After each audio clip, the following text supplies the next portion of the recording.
সেনা কর্মকর্তার নির্জন হত্যার ঘটনায় ৬ জন আটক। আটকদের মধ্যে ৪ জন প্রাথমিক জিজ্ঞাসাবাদে এই ঘটনায় প্রত্যক্ষভাবে জড়িত এবং ২ জন তথ্য দিয়ে তাদেরকে সহায়তা করার কথা স্বীকার করেছেন।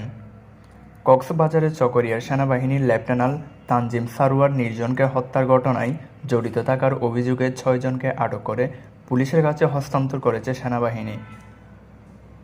বুধবার আন্তঃবাহিনী জনসংযোগ অধিদপ্তর আইএসপিআর এক সংবাদ বিজ্ঞপ্তিতে এই তথ্য জানিয়েছেন।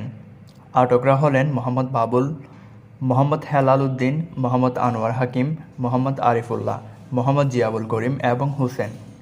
তাদেরকে চকরিয়া থানায় হস্তান্তর করা হয়েছে। আটক বাবুল প্রকাশকে এই ঘটনার মূল অর্থ যোগানদাতা হিসেবে উল্লেখ করা হয়েছে সংবাদ বিজ্ঞপ্তিতে।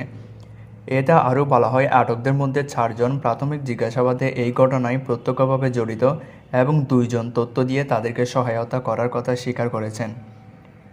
এই ৬ জনের মধ্যে বাবুল প্রকাশ লেফটেন্যান্ট তানজিমকে ছুরিকাঘাত করেছিল বলে প্রাথমিক জিজ্ঞাসাবাদে স্বীকারোক্তি দিয়েছেন বলা হয় আইএসপিআর বিজ্ঞপ্তিতে।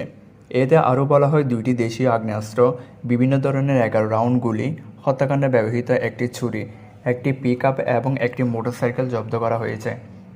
ডাকাত দলের অন্য সদস্যদের আটকের জন্য সেনাবাহিনীর অভিযান অব্যাহত রেখেছে বলে বিজ্ঞপ্তিতে বলা হয়। ডাকাতের ছুরিতে মারা যান লেফটেন্যান্ট তানজিম সারোয়ার ইউনিয়নের আইএসপিআর জানিয়েছিলেন রাত ৩টার দিকে পূর্ব মাঝপাড়া গ্রামে ডাকাতির খবর আসে। ঘণ্টাখানেকের মধ্যে চকরিয়া আর্মি ক্যাম্পের সদস্যরা সেখানে পৌঁছান। অভিযানের সময় ৭-৮ সদস্যর ডাকাত দলটির কয়েকজনকে তাড়া করেন লেফটেন্যান্ট নির্জন। এ সময় ডাকাতরা নির্জনের ঘাড়ে ছুরিকাঘাত করলে প্রচুর রক্তক্ষরণ শুরু হয়। তাৎক্ষণিকভাবে তাকে মালমঘাট মেমোরিয়াল হাসপাতালে নেওয়া হলে চিকিৎসক তাকে মৃত ঘোষণা করেন। টাঙ্গাইলে জন্মগ্রহণকারী নির্জন পাবনা ক্যাডেট কলেজ থেকে উচ্চ মাধ্যমিক সম্পন্ন করেন।